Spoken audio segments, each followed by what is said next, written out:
Good morning, good afternoon, good evening. Welcome to this live edition of the Women of BSV. Today we have the beautiful Robin over in sunny America. We have Kane, who are you over in Australia at the moment? And that's correct, yes. Marvelous, from Vinex. And then we have Bernhard, is it Muller, who is Muller from over in Zurich at the moment. So welcome everybody, and I'm going to hand this over to Robin, and I'm going to tweet out this live stream to everybody. But welcome to the show today. Okay, first a disclaimer, since we're a very grassroots organization, the Women of BSV is a group of now over 50 women globally that are interested in Bitcoin, blockchain, and all things STEM. We have been in operations for almost 2 years, but still very grassroots. So there are inevitably going to be some technical issues. So I'll start with that. Let's go on to introductions. Bernhard, would you like to introduce yourself and Centi? Sure. Yeah, my name is Bernhard Muller. I'm the general manager of Centi. Centi is a company that is founded to really create a paradigm shift in payments in the payment industry. Our goal is to linearize payments. We can maybe talk a little bit more about what that means, but basically, in short, we want to reduce trusted intermediaries as much as possible and really bring basically cash to the digital realm. Amazing. And Kane, would you like to go next? Yes. So I'm a blockchain developer at Vinex. I'm basically like the UTXO guy. Every sort of platform has a UTXO guy, so I'm that one at Vinex.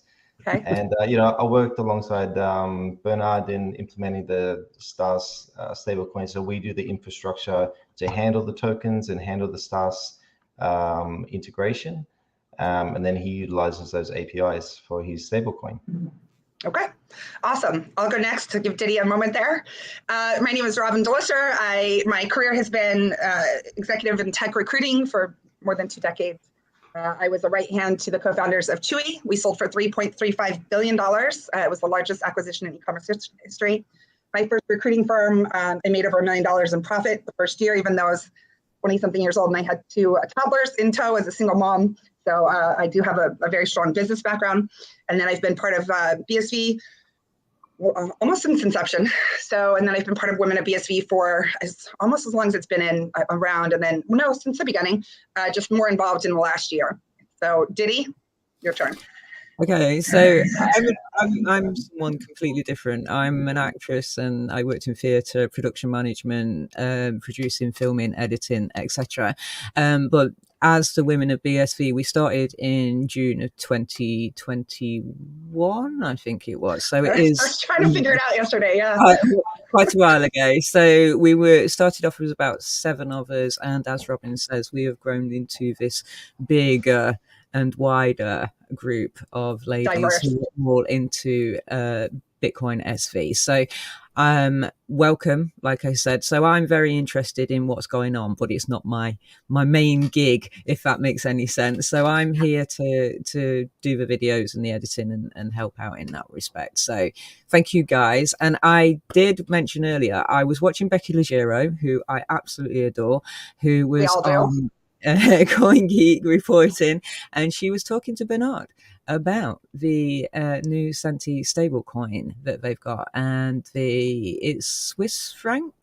So yes, let's start, because we promised newbies that we'd start off at the very basics. So Kane or Bernhard, Bernhard, don't you go by Ben? Can I call you Ben? Yes, you're fine. You can call me Ben. Yeah. Sure. Okay, so which of you want to tackle like just really basic introduction to what a stablecoin is for those that are listening that really don't know? Kane, you want to have a shot at it?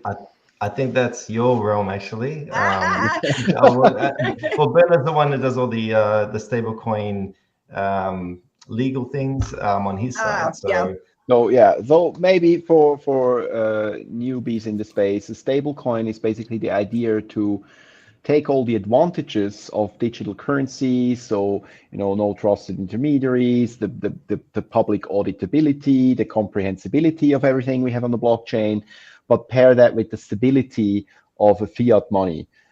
Because, after 10, 11, 12 years in blockchain, we always had the idea, of course, that Bitcoin, could become this currency that everybody wants to use. But the matter of the fact is, people, what a novel consumers, concept. they think in dollars, euros, Swiss francs, whatever. Yeah, British pounds. That's where they make all their considerations, their calculations, their savings, everything in those currencies.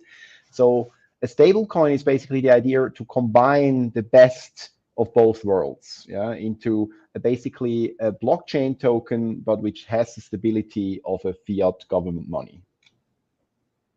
Right. Very good explanation. So stablecoin, the theory is that you have a digital currency backed by a fiat currency that is, I think it's always 1-to-1, isn't it? Theoretically, right? One tether, even though that's a horrible example, is $1 US. It's pretty much always a 1-to-1 ratio. Well, usually people differentiate between kind of two rough categories of stablecoins. One is the fiat-backed stablecoin, which you just talked about, where you basically say, hey, you have a claim against the issuer, and that's $1 or 1 Swiss franc or 1 euro. Sure. But then there are also people that do so-called algorithmic stablecoins. Yeah, that's where they say, oh, we have some sort of crypto asset portfolio underneath, and we have all these beautiful stop loss orders and blah, blah, blah. Okay. And that's why, it will never go below value X, but then the API of an exchange is down, there's turmoil on the market, order gets jumped over, and your concept is dead. Now, what we at Centi want to do is we want to establish something on the far other side, which we call fiat guaranteed. So it's not just that you have a valid claim against Centi, it's actually that if Centi would default on its claim, you even have a guarantee by a Swiss bank that you have this 1 franc to the franc. Right. Okay. Amazing. Okay, so that's the basic definition of what a stablecoin is. Tell us about let's go a little bit deeper into the stablecoin that you guys have just issued. So this is a stablecoin that is 1-to-1 backed by a Swiss franc, guaranteed by a Swiss bank. Let's go a little deeper into what that means. Well, it means something on several levels. I mean, let's talk about the consumers or the users. For them, it really means that, in their risk assessment, and risk assessment in stablecoins, it's a very important thing you have to do. Because as long as there is no government-issued central bank digital currency, which is basically the term for a stablecoin that is issued by a government, as long as you don't have that, you need to assess the risks. And as we know, we've seen, I think last week, USDC traded at 87 cents. Tether has fallen below 90 cents many times. And the reason is also that people don't know, where are these reserves? Are they over leveraged? Are they running a fractional reserve? Do they even have the reserves? Do they have them? Tether, no. Do they have them? You don't know, yeah? And you don't necessarily know which bank they have the money in. For example, Silicon Valley Bank almost goes bust, and then, so many billions of USDC's money has been in there. Now, what we try to do is we bring transparency, so you know exactly where this money is, and you also know that, and we don't see this otherwise on the market, USDC doesn't have it, Tether doesn't have it, you even have a guarantee by a bank. So it's not just like, oh, this is where our reserves are and we have the money there. You actually have a guarantee that in case, the issuer defaults, that you actually get your money back. Right. Very good. Of course, to say one more thing, the stability is very important for the trust. Yeah, people, if really consumers, everyday people, people for IoT payments, in social media world, content creators, sharing economy, if we want to use those stable coins there, we have to trust them. And similar to government money, we also have to trust that. So people sometimes choose $1 over the Turkish lira or something like this. Yeah, the same kind of competition is there in the stable coins. You have to assess the risk and see whom you trust. Right. And so let's delve into the USDCs. I know some of the people, when we were getting ready for this interview, I was fielding questions like, stable coins aren't even necessary. We are doing micropayments, and Bitcoin is designed for micropayments. This is literally what it does, right? And with the advent of USDCs, why would we need stable coins? So I know that's kind of an ambiguous question, but do you want to tackle that one? I'll also take that, Kane, then we can maybe go more into the technical side at some point where you can answer. I think it's important to have competition, and these events of last week just showed it is important, yeah, that suddenly trust can go down in such a stable coin. So, of course, there are the hardcore Bitcoiners that would say, well, we don't need any of that. We just do everything in Bitcoin. Well, that's fine. Yeah, if you can do that, if you can get all your suppliers and if you can get all your employees to accept it for salaries, and you can really go onto a sort of closed loop economy with it, fantastic. Please do it. Yeah. I'm the biggest fan if you get to do that. But our assessment shows it's very hard to convince everyday consumers like my mom or my brother to deal with the volatility. Yeah, they want to, if they have an app, they want to top or up merchant. $200. Yeah. And then 3 days later, they still want $200 and not 210 or 170. And that's a real problem. People think in those terms. And if they have to always like calculate through other currencies and then also calculate in the currency slippage risk and all these things, they will just not bother. They won't touch it because they just say it's too complicated. I want you. That's right. That's right. There's too much fear, and that's one of the reasons why we don't have more adoption than we do, certainly. So okay, so let's talk about. I know. So this is. I know I asked you this, and you gave me a great answer, Bernhard. So this is technically the very first stablecoin that has been publicly launched in BSV, correct? I would say this is correct. Because Daniel Lipschitz was working on one, and we talked about it for a long time, and we were all so excited, but I don't believe that it publicly launched. So, but give me the definition that you gave me on LinkedIn, because it was such a great example or definition. I'm not sure which definition I gave you on LinkedIn, but maybe it was along the line of. It depends on how you qualify you define a stable coin. So let's delve into that a little bit more. Yeah. So you asked me why a bank guarantee, and I told you about why this is important for the holder or the consumer, but there's also a regulatory aspect here. And the regulatory aspect is that actually every issuance of such a stable coin or token, even Bitcoin itself, Craig keeps saying that all the time, is in general, it falls under securities regulations. Yeah, and it is a security still. It can also be, we've seen that in this recent lawsuit by the New York State Attorney, it can also be considered a commodity and a security at the same time. Right. Now, there's certain things which exempt you from regulations, from securities regulations. And in our case, this bank guarantee makes it such that we are exempt from securities regulations, meaning this is really a money. It can flow like a currency. You can use it for payments. You don't have to keep track all the time who has what. You don't, you're not, in case of Centi, if the stablecoin was a security, it would make us a securities dealer. And the securities dealer license is a very, very high licensing standard. It's in Switzerland, it's basically like getting a bank license yourself. Very expensive, very long project you're going to do. But through this bank guarantee, the money we have now, it can be handled by anyone, any citizen. Plus, on the professional side, it can be handled just like a currency. So you basically just need money exchanger, freedom to operate as money exchanger. And that's a huge difference.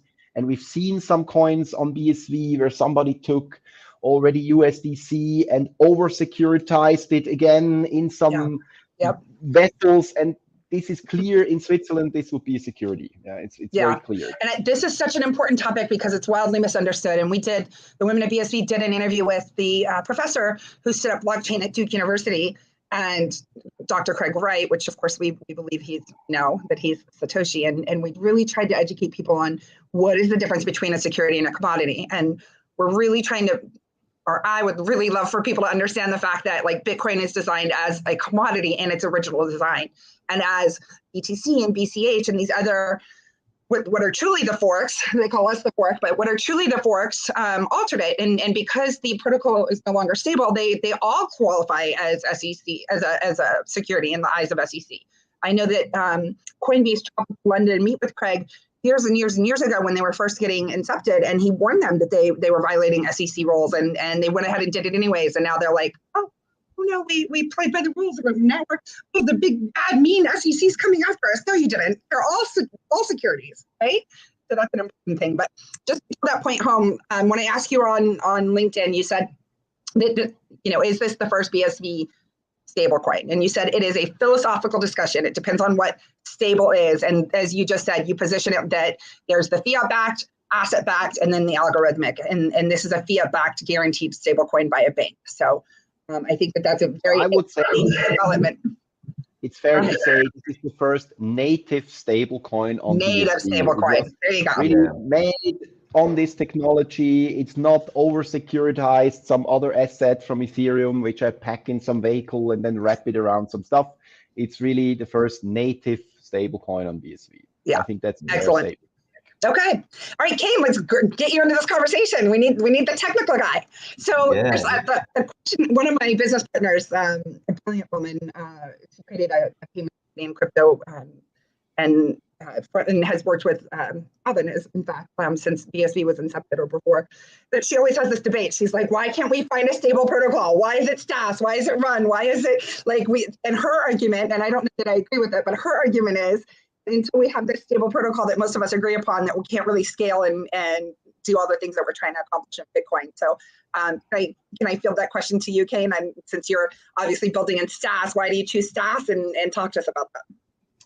Yeah, so basically STAS tokens, they're a layer 0 token, which means that they're native to the blockchain, just like BSV.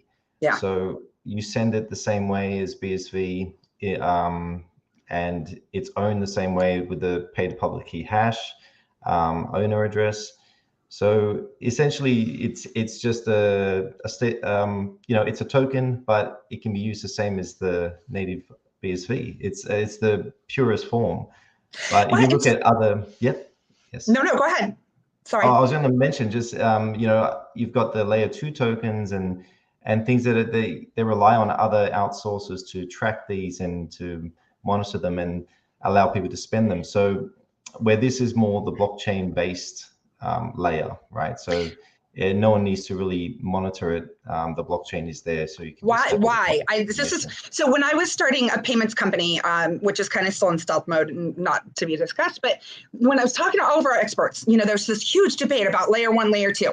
And Shatters is like, oh, talk to Brendan Lee, talk to Tokenize. And then, so I don't understand. I really, truly don't understand the difference between layer 1 and layer 2 and what you were just describing. So can you break it down more? Yeah, sure. So, when we think of layer 1 and layer 2 tokens, we're talking about having an entity tracking who owns what, and it's that basically have a database to track everything. And it's not, the ownership is sort of centralized, you could say. So when we send a normal BSV payment, the blockchain looks after who owns what and who is spending what in particular. And that is the main difference, is that the layer 1 and layer 2 tokens, they include more centralized parties to facilitate these payments. So that's maybe I can chime in and also say what's relevant from our side, why we chose this. So one thing that when we talk about layer 2 tokens, often people consider these like these op return based tokens. So you basically, what you're doing is you're taking the blockchain and you're creating these outputs where you can basically put free data, or not free in a sense monetary free, but you can just put whatever data you would like in there. Yeah. Exactly. You can put the data on chain, so you kind of have a notary effect of the blockchain. You kind of know, okay, this happened. But the problem is when the money is spent, then you need an additional set of nodes that kind of know this logic. Somebody did it, for example, with JavaScript. Then we have JavaScript logic in there, but this logic, the Bitcoin miners don't care about it. They don't care. They just care, is the output valid or not? Now, what STAS token does is basically, as Kane mentioned, you basically have now the miners that care for the validity of the script. You don't need these oracles that say, oh yeah, you did the right JavaScript operation or not. You don't have that. You have Bitcoin script, miners understand Bitcoin script, and they will say, yeah, that's not a double spend, so I'm going to mine that transaction. Very simple. And our problem we had in the assessment of the tokens was that all these op return based tokens, they actually work really nice in the lab, but if you start talking to people that really want to scale them up, you you hear the same problems than Bitcoin already solves. Who was first? So the order of transactions, and is this a double spend? So was this money already spent? And this is really the core of what Bitcoin does for us. This is why it's so great. And now these core properties you're now taking, and you kind of have to rebuild them again. That's how I see it. Okay, that's a great explanation. Thank you. That helps a lot. Okay, anything else that you guys want to add in before we maybe switch over to the public questions? Maybe I'll add one more thing, Kane, and then you go. It's again about the same point. We are a very payments-focused company, and I said in the intro that we want to linearize payments. We want to disintermediate them. So we want to make sure that if you pay, so needed in the world today, right? This is one of the biggest problems. We can talk about the payment industry maybe later, and what you sort of learn on the way there. But the thing is that there is one thing is like a monetary aspect. Of course, we want to save people money and everything, merchants and consumers. But there is also a legal aspect. If you have a transaction that involves a financial transaction that involves more than two parties, you by default basically have to fully identify each of these parties. Absolutely. This is why there is no pseudonymous debit card or credit card or anything like that. Right. With they cash, need KYC you can pay at the kiosk. Yeah. Exactly. You can pay at the kiosk in cash. Nobody asks you for your ID. Now, we can also replicate this totally online in the digital realm, but we just need to make sure that money against goods, and not, I promise this guy that later he might get some money from that guy, and this is why you can get the product now. Although really all currency is just a promissory note. I mean, really, but okay. So that's really important. So we wanted to have a token protocol where basically you don't need someone co-signing the transaction or saying, oh yeah, that's a valid transaction, and then you kind of bring in this third party into the transaction again, that we're actually built the entire company to start reducing those third parties. Yeah. Yeah, exactly. That's amazing. Yeah. That's amazing. Okay. So with I was going to mention also, actually I'll follow up on what you were talking about. So I mean, STARS tokens, they're basically smart contracts built on top of Bitcoin. That's what they are. Okay. So they have a set rules in the token, what you can do with it. And there's not only just one STARS token available, there's actually more different templates out there. So Bernhard is actually using one of the newer templates for the STARS tokens. Okay. And this one has a slight change to the original STARS tokens. It has to do with the redemption. So redemption means that when you want to destroy a token, the original STARS tokens, anyone could destroy it if you own the token. But with this one in particular, only the issuer can destroy the token. And when I say destroy, what that means is we're taking the Satoshis that are locked up in the token, and we're going to convert it back to normal native BSV. And show that they've been spent, so there's not a double spend, right? Oh, it's more about just converting the Satoshis that are locked in a token back to a normal BSV, Satoshis. Got it. So in that sense, with this token, it stops people from just destroying money. For Bernhard in particular, it's a legal thing. You can't allow people to just destroy money at a whim, by running a function. So this token sort of restricts that in a way, and only the issuer of the token, which Bernhard and his company, can redeem the tokens.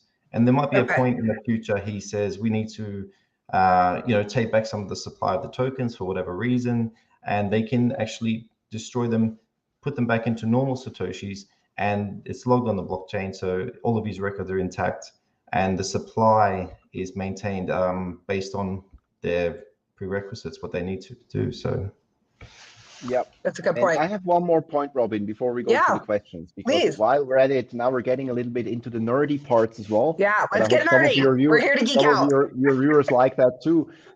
What's also important is the implications of what Kane mentioned in his first comment. It's basically just using Bitcoin natively. It means things are possible like atomic swaps directly, done by Bitcoin scripts. This means STATS tokens are fully compatible with Nakamoto payment channels. So you can set up payment channels for any sort of at the gas pump metering sort of situations, or I'm watching this movie and after 10 minutes I think it's bad, so I stop watching it. So I only pay for what I actually watch. And all these native Bitcoin use cases, they're all still possible, and it's of course also fully compatible with DPP, the direct payment protocol, which Centi heavily uses and relies on for all the payment processing.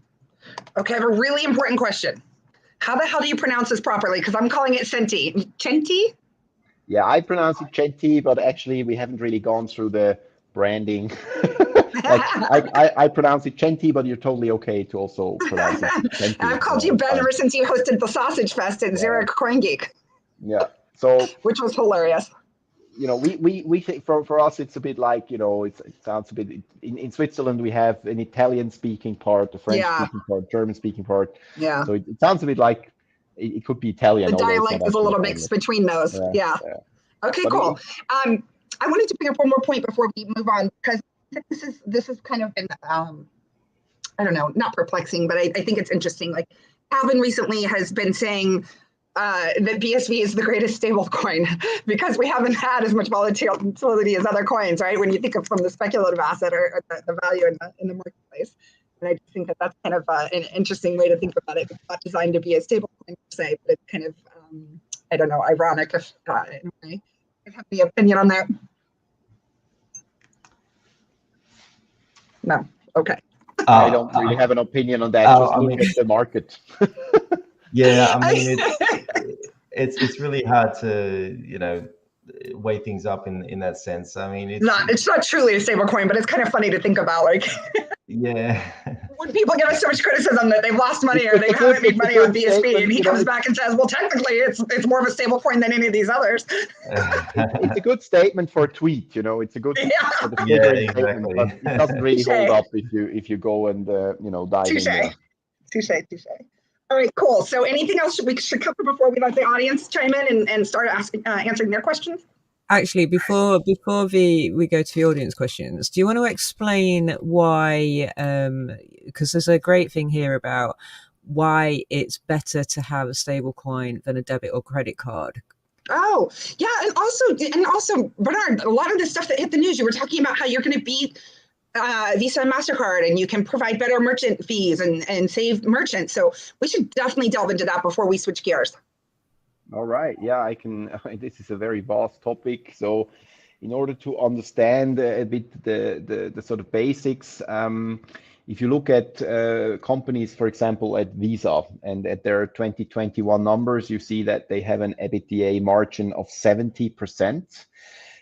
In a sort of developed market, you say everything above 30%, we're looking in the directions of cartels and monopolies and so on. Yeah. And if you look, I mean, for their shareholders, it's absolutely fantastic, because their volume is making the hockey stick. At the same time, their margin is making the hockey stick.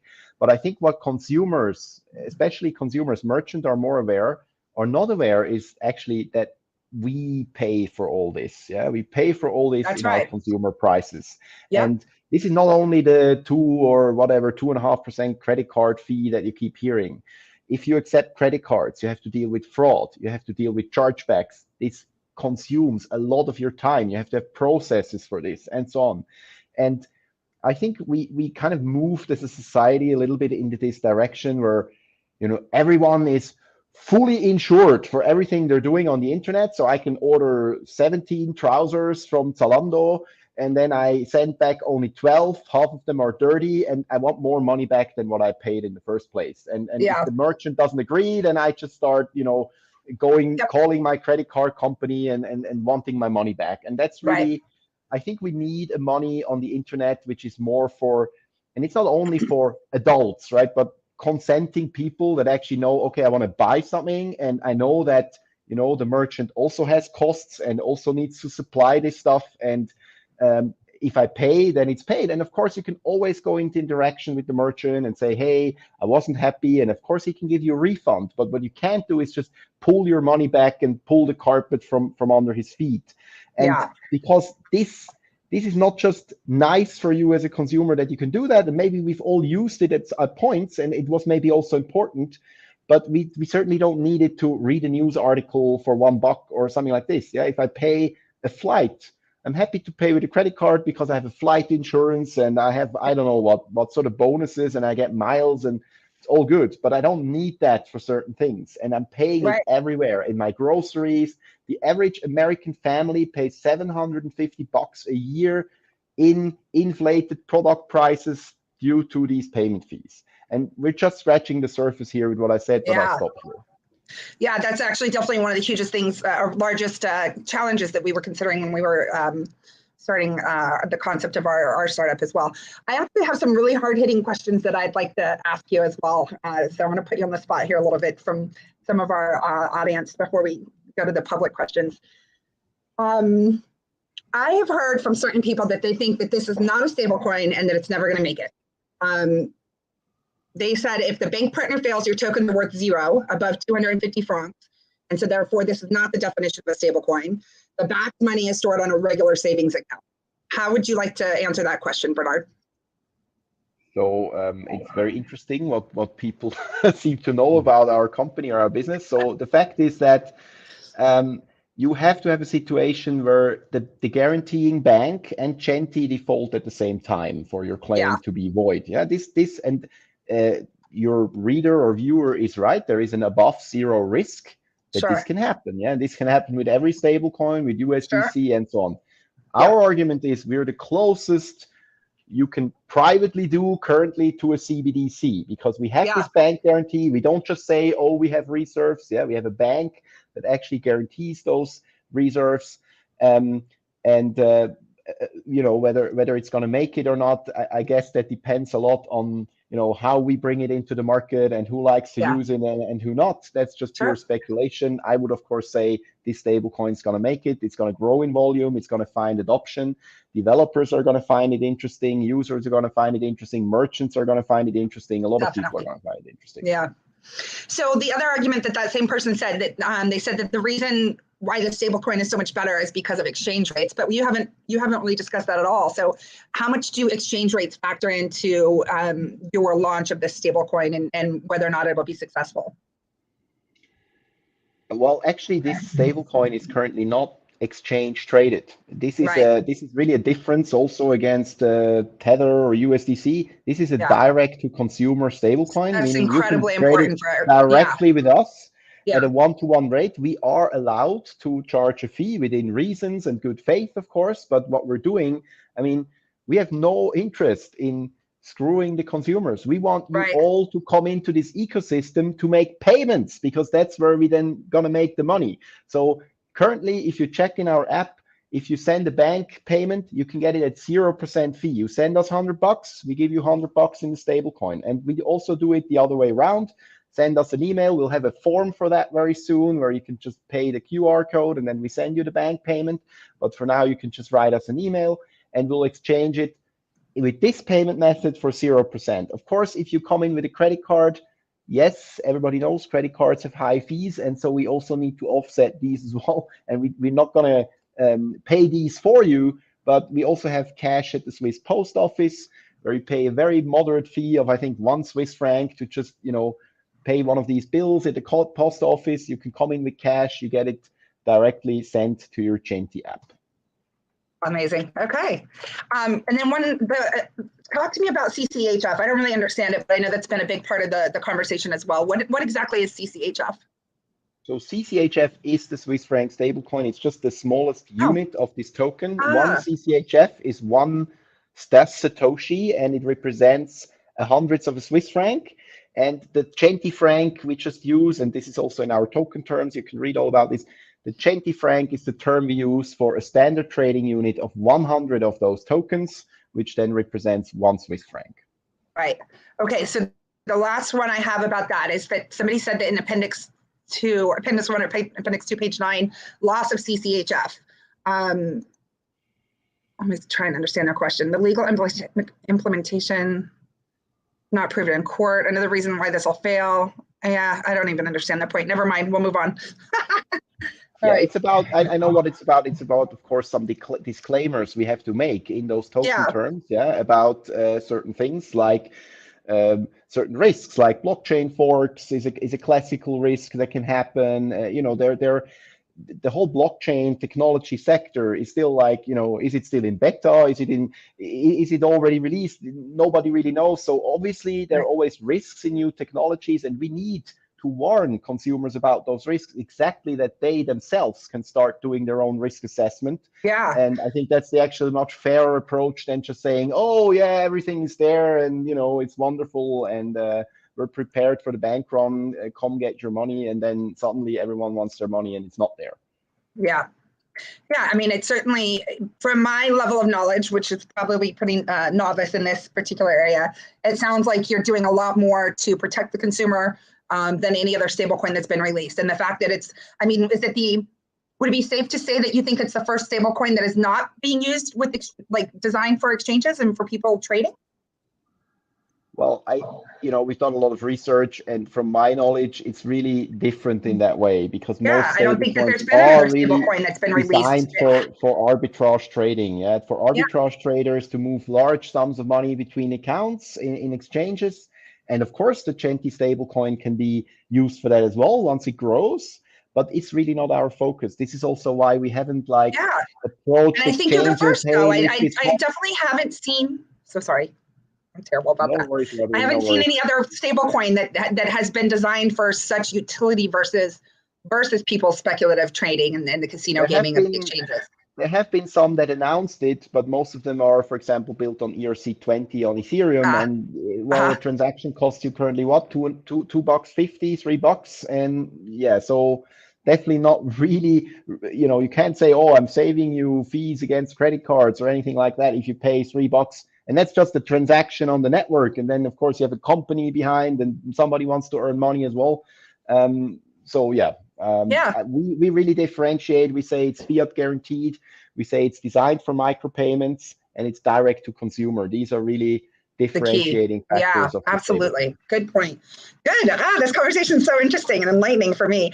Kane, let's switch back to you for a moment before we go to our audience questions. I know we're kind of running out of time. I tried to promise you guys 30, 45 minutes tops. So we'll wrap this up soon if you like. But Kane, let's talk about wallets for a minute, since we have you and your expertise on this call. What's the difference between Malaysia and the other wallets that are out there? How do you position yourself? Talk to us about wallets in general, digital currency wallets, of course. Yeah, so Vianex, we have an infrastructure that Bernhard uses for his wallet. So we create all the APIs, we handle all the token UTXOs from the blockchain, and then he connects directly to that. So essentially, we have a lot of clients. We have our own wallet, Realizia, that uses this infrastructure as well. One of the main difference between what we have and probably what is out there is we're heavily focused on stars tokens. And we're integrating it for NFTs, for stable coins, and for many other use cases. We actually have another new stars token coming out soon, and that is a appendable stars token. It's actually called stars 789, and this one you can transfer this token, and every time you transfer it, you can append more data to the token. So it works it's the same. It's like a smart contract on Bitcoin. And this type of token can be used for use cases such as supply chain management, when you want to track things, and so what we build is solutions, blockchain solutions, and we build all the APIs that we need to get clients, clients that want to use the blockchain. We build the APIs for them. So every STAS, what would you call them? They're not different protocols, right? They're just different flavors of the STAS protocol. Yeah, I mean, we sort of do call them protocols a little bit. So each one is, in theory, its own protocol, and each one is designed for a specific utility? Is that fair to? Yeah, okay. That's right. That's right. So interesting. Think of them like templates, so they have different properties and they can do different things. I think by the end of this year, we'll probably end up having more than maybe 20, maybe by the end of the year. We'll see. We'll see how things go. But the idea is that, people can build different things on them. That's the main Amazing. thing. Yeah. So would a company like Unisat possibly use the supply chain one that you're rolling out soon? Maybe. Okay. It won't be long when it comes out, and we'll be doing some demos on that. So love it. Yeah, love it. All right, we'll have to have you back on. Yeah, it'll be interesting to see the community's see what they think of it. So yeah, love it. A lot of people aren't aware that stars tokens are not just the I had no clue, and I feel like I'm pretty on top of things in our space, and that is complete news to me.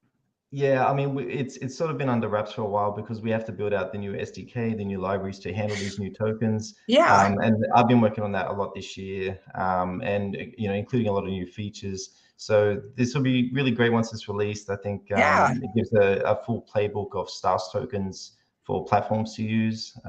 It'll be exciting. Super insightful.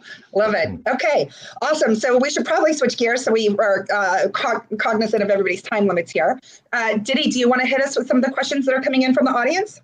Yeah, we've only got a few, but here's the first one, which is from George Samuels. Hey, George. Are any other stable coins being worked on at the moment? I'm not sure if I'm at liberty to talk about this at the moment, but I mean, let's just say maybe from our side, there's something happening. So yeah, from my side, you heard it here first. I mentioned earlier Daniel Lipschitz, and I'm assuming that's public knowledge. Daniel Lipschitz certainly has been working on working on a stablecoin. I don't know where he's at with it, but certainly there was over the last year, there's been other people working on stablecoins, and I don't know anything beyond that. Okay. So that's good. It's a surprise if it does happen anyway. So here's the next one: the deconstruction of falling stars. What are the most important next steps in the path to getting merchants to widely accept Centi in your opinion? It's a great question. Very good question. Yeah, I have to reference you to a press announcement we'll have next week. We already have, of course, some merchants in our network, but next week there will be an announcement about the collaboration with a big partner that will largely speed up this adoption. And of course, we have various other things in the pipelines. This can all be said here for everyone else that wants to build a payment company. You have, of course, a two-sided rollout. You need to convince merchants and consumers at the same time. We studied heavily how this was done by the credit card industry in the 60s and 70s. There are sort of playbooks around this, and we of course try to follow these and bring in our own ideas and so on. But it's not a trivial task. Yeah, and so 2 points I want to hit on that. One is from a business point of view and certainly a software development point of view, I really appreciate your rollout because you're doing a real product rollout. You already had your merchants, you already have like your attack on, your strategy on how you roll out to both sides, as you say, the merchants and the consumers. And certainly as we were debating our payments company, it's the same thing. Like, how do you incentivize people to use their crypto? We could turn on crypto payments at major like top tier brands around the world. Like, I won't mention, I guess I probably shouldn't mention, but like huge brand, like top tier chains, like that have millions of locations around and a global footprint, right? But it's like, okay, you're going to go in, even if we said we took the top 20 crypto, like the most popular 20 crypto, like nobody's going to spend their BTC. Those of us in the BSV world, some of us are adamant that we're going to spend it because we weren't really used. And then some of us, are like, nah, I'm not spending a penny of it, right? Or any of it, rather. That's not. But you could give incentives such as like, okay, go and take your girlfriend to the Bahamas for a weekend on your Shiba Inu coin or your Dogecoin or something, right? But without loyalty and rewards and all these other like beautiful things that actually incentivize people to use it, why are consumers actually going to bother to use their crypto at a merchant, right? So that's something that we've delved into a lot. And I don't know how you're tackling it, but I think it's a point to bring up regardless. And then, but again, major kudos on how you're rolling out your product. Obviously, you thought about this really well. You already had your merchants. You already have a strategy about how to get both merchant adoption as well as consumer adoption. And I think that, this has been really, really professionally and very, very smart how you've rolled this out. So I just want to give you kudos.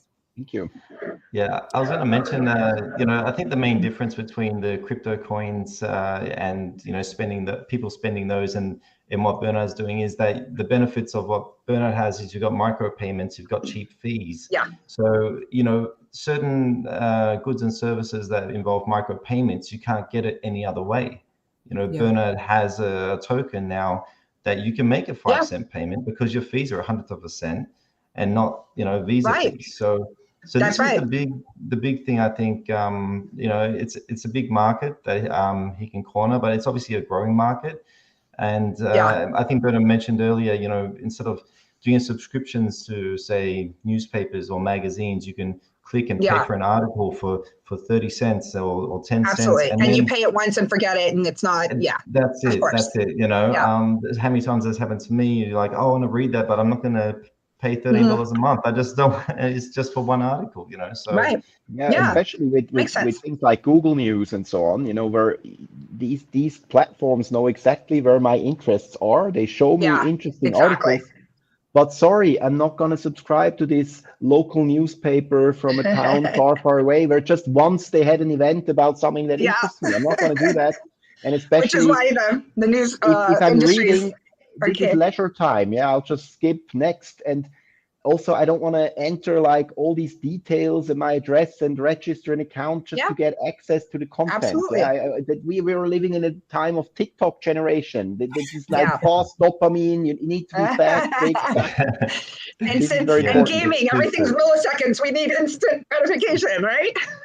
Absolutely. Good point. Somebody should build, and maybe it already exists, but somebody should build you pay for one and it pays for all your subscriptions for the things that you actually follow and want to read. But anyways, so the other point I'll bring up really before we move on to the next question is, this is like my biggest thing about Bitcoin in general is like, all right, you came up with this system that is a peer-to-peer electronic cash system. It's I talked about it even currently, when we were in Zurich, when Bernhard and I were in Zurich for the Coin Geek in June of 2022, Shatters demoed live on stage Terranode, and they reached over 50,000 transactions per second. So right now, and then backstage, they reached over 100,000 transactions per second. So even a year ago, June 2022, we had that capability that it was 100,000 transactions per second, right? For a fraction of a penny, which, I mean, completely makes your mind melt when you think of gas fees on ETH or the fees to transact on BTC, right? But more importantly, Craig talks about that, and certainly the goal of Terranode is to get to, extreme sizes of data being processed per second, right? Petabytes and terabytes and eventually petabytes of data transacted per second for 1,000th of a penny. And this is the thing that I love most about Bitcoin and what fascinates me the most and why I even had any desire to get into payments is that obviously that's going to disrupt Visa and MasterCard, these companies that are built on ancient payment rails that were designed for paper fiat currencies, right? So I love what you're doing because you're solving for some of this stuff. And two, on the controversial side of it, BTC, when Satoshi disappeared and went underground, which he did for very valid reasons, and I have my theory about what those are. When he disappeared and he handed things off to Gavin Andresen and the core developers, and they came and they created SegWit, and they changed the very design of what Bitcoin is supposed to be, right? When they did that, they made it centralized, and therefore it's the antithesis of what Bitcoin is supposed to be, right? Decentralized. And what people probably don't recognize, or what I believe, and Kurt talks about this a lot and has been great about educating people, is that MasterCard and Bilderberg Group came in and started DCG and Digital Currencies Group. And then Digital Currencies Group started paying all the core developers and started paying all the companies. So Kraken and all these companies, I don't know if Coinbase is part of DCG. I don't even remember. I think they are. Certainly Greystone, the largest institutional trader, right? Like these are all DCG companies. And there is a very extremely important thing for people to realize that who's pulling the puppet strings, right? If it's going back to MasterCard, the very few companies in the world that have the most to lose, Visa and MasterCard, of course they're going to do anything and everything they can to shut this down, right? Yeah, exactly. I'm actually surprised. I hate to say it, but I'm going to say it. I'm surprised that he hasn't had more death threats and legitimate physical safety concerns. But if you really step back and think about what's really at play here, Bitcoin is going to disrupt so many different industries, and the most elite of the elite, most powerful, wealthiest, most influential people and companies in the world. And so Bernhard and anybody tackling these kind of payment issues and merchant issues, you're up for a hell of a battle. I think, but somebody's got to start that battle, or forge the way, if you will. So Yeah, I know mean, I I went on a guess, little bit of a tangent, but it's one thing that always like it's the most important, compelling thing to me in Bitcoin, other than what I always say is the reason I got into Bitcoin is that if you have a digital currency that is powerless, and by the meaning of decentralization in this context is that it's powerless, that nobody can control it, not even the creator, right? If you have a digital currency that no government, no political power, no big corporate or big pharma, like nobody can really control that digital currency. It's really borderless, right? And you have economic opportunity at your fingertips, right? If you have a phone, a basic computer of any type, and you have an internet connection, you have economic opportunity at your fingertip. I don't care if you're an 11-year-old kid in a Syrian refugee camp. You can earn, right? You can earn by learning. You can earn by playing games. You can create your own companies. You have economic opportunity at your fingertips. And what people don't realize, I didn't even understand this when Chris first told me that he wanted to get basic smartphones in the hands of the world's poorest 2 billion people, or world's poorest, I think he's starting with 2 billion. But what I eventually realized what he was saying is that if they have the computer, they have economic opportunity at their fingertips, right? And so micropayments and fractions of a penny may not make a big difference to those of us in first world countries, right? But in Africa and India and so many of these places where people live on less than $1 a day income, $1 a day or $2 a week could literally pay their whole cost of living. And it's a monumental difference to create sovereign freedom for human beings, no matter where they are in the planet, and no matter, the borders and those things don't matter anymore. So, all right, I'm off my tangent. Sorry. No, I mean, totally agree. That was sort of one of the things that dawned on me when I first found out that. I mean, for me, I was in the crypto space pretty early-ish. 2015, I sort of found out about blockchain. I recognized its benefits straight away. It basically takes out the intermediaries. It's a efficiency model for payments, but then also other things, of course. But if you look at it, it is opportunity for everyone to basically make payments or earn money. And in 2019, when I found out Bitcoin could originally scale, this was after the Bitcoin Cash fork, and all these ideas started coming to my head. I was saying, oh my God, this is just a game changer because it can scale. The big thing was the scale. Without the scale, there is no cheap fees, there is no benefit, right? So so that was the big thing for me too. I thought, geez, this could change the world for a lot of people that don't have the opportunities or don't have the tools, right? This is what it is. 100%. It's the tools. So, having the scalability enables these tools, because without it, it's just not cheap enough, long term, or it won't work long term. What is the tagline of the white paper? Peer-to-peer electronic cash. Like, utility is the key here. Like, until we're actually using it and until it can scale where most people around the world can actually use it, we're not doing anything really, right? Yeah, we're speculating and playing games, and we're still in amateur hour. I will say one more thing. Sorry, but one moment. I was just going to mention, Satoshi back in the day, he touted how, it can beat Visa, it can at a fraction of the cost, and I wonder now, Visa was probably watching that going, of course, behind this, right? And this is the early days, so it's just straight away. Just like when I started touring these conferences, and I started speaking and organizing conferences around the globe, and at every conference, the only reason I even got on stage because I was such a novice was, one, there's not enough female representation, which everybody's tired of hearing me talk about. But and when they do get on stage, they're moderators, and they're not actually intellectual or business women, right, toe to toe. But 90% of what was being said on stage was complete and utter BS. Either somebody's just showing their product, their service, and they're up there for that reason. They're fucking complete and utter bullshit. The banks would get up on stage, and all the big financial institutions and Amy Diamond, Bitcoin is the biggest fraud, and anybody who's talked about Bitcoin, I'm going to fire, and all this bullshit, right? But meanwhile, who was furiously trying to patent most patents while they're up on stage and publicly saying this is all bullshit? Visa, MasterCard, the banks, the financial institutions were sitting there furiously trying to get all these patents and try and get ahead of it, because they realized that they were that their entire industry and their businesses and their huge, profit streams were legitimately going to be threatened. Yeah. Bernhard, I just want to add the difficulty, and this is where Centi comes in, and this is also where the stablecoin comes in. The difficulty is now we know all about these it's the buzzword of today is Web3, all these Web3 solutions, which we are also, but we need to make, make this bridge to the Web 2 world, to all these existing e-commerce solutions and all these existing sales solutions. We can't stay on our ivory tower and say, oh, we have the better solution. But when people want to come in and they ask about, well, how do I deal with volatility? Then we tell them, well, we don't have to one day because everything's going to be a Bitcoin. Well, that's not helping me today. Yeah, so that's one part. And the second part is you mentioned the fees again, Robin, and I didn't even go on my tangent here about fees, but what's also important to understand is that we think, okay, I pay this beer and, maybe the credit card fees, 20 cents plus so many percent. This is how people think of the fees. But when you think of fees, you have to think about the whole cascade along the supply chain. Many things, even in professional supply chains, are paid by credit card, are paid by banks with fees.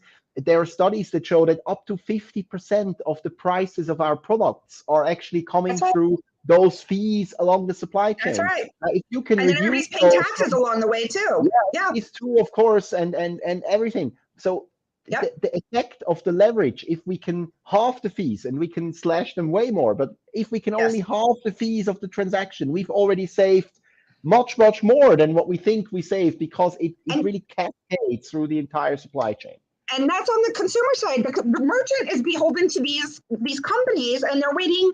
I don't know how fast it is these days, but certainly back in the day, they were waiting 2, 3, 5 days to get their actual funds for the transaction that processed.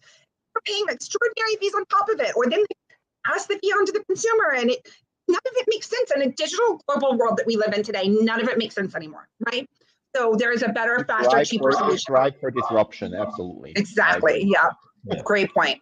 All right, should we tackle these last the questions in the last 4 minutes that we have? There's only a few. It'll be quick then. This is quite a long one, but this is from the Deconstruction of Falling Stars again. So it's kind of a question in a question, an answer in a question. But a stablecoin need not be reported on taxes as potentially thousands of microtransactions for everyday things with no profit from the value of the coin increasing, hence no tax burden.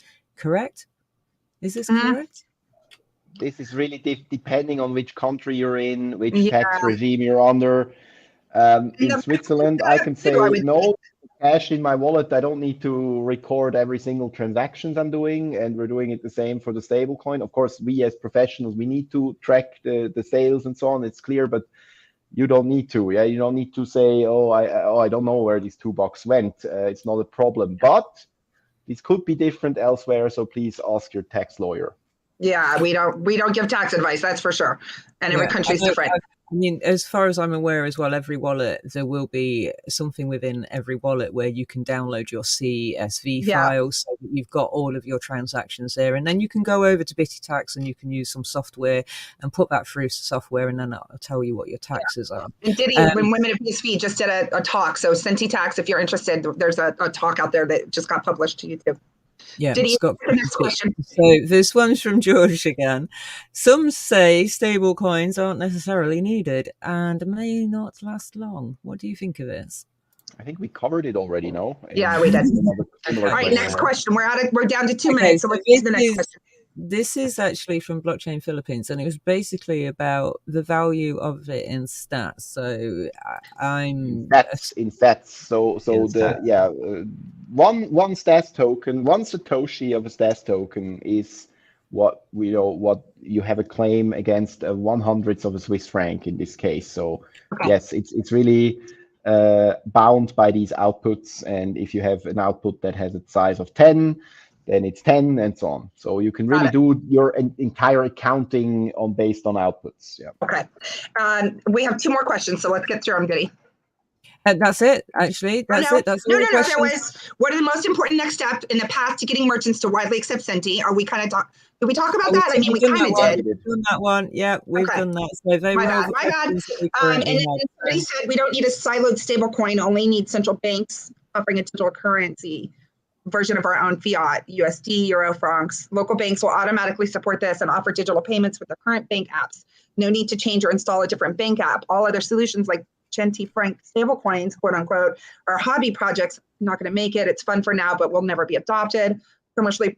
A commercial party like Centi offering a stablecoin with a bank partner isn't the same as a digital version of your fiat. I think we covered that too. I mean, is there anything else to cover on that? No, I mean, all you can say is that yes, there's a lot of talks about CBDCs, and maybe if there was one already, I'd be using it too, right? Yeah. But Amen. I give you an example. Just 1 week ago, the Swiss Bankers Association, they announced a stable coin for sort of interbank things. Yeah, and they said, oh, we're launching this stable. Oh, the newspaper said, I have to be fair. The newspaper said they're launching this coin. If you read the article, they said, okay, 5 people got together. They signed some sort of paper that they want to start a project to start assessing this. Yeah, this is pretty much what they meant with they're launching something. So I think in most countries, you still have to wait for quite some time for a good CBDC. Of course, you already have something in China, but there you don't have the public blockchain, you don't have the auditability, you don't have this trust element that you know how much is in circulation and all this. So I don't consider a CBDC on a private blockchain a true CBDC. Nope. That's going to help anyone. This is so important because I think that everybody's going to start rolling out these, or the G8, the G7, whatever we are now, like the world's most developed countries have the most strongest stable economies.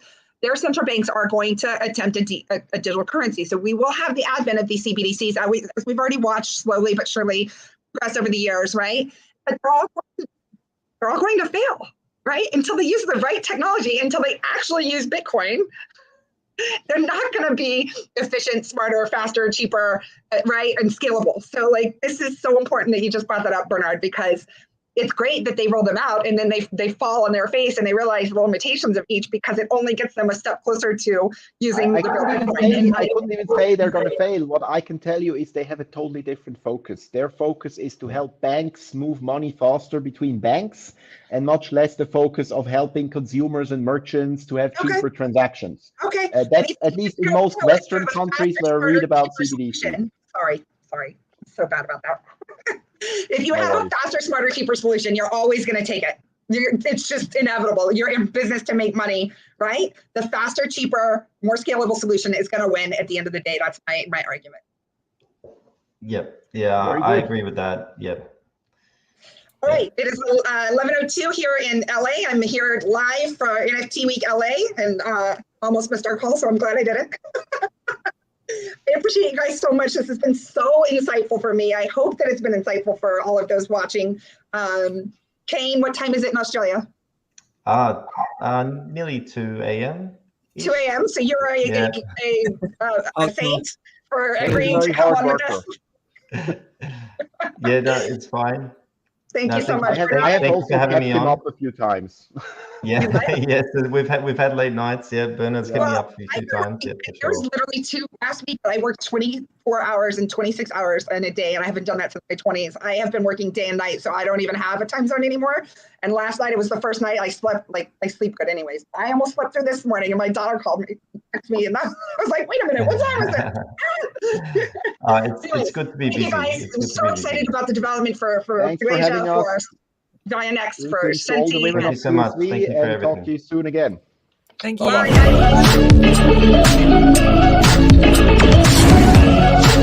Bye.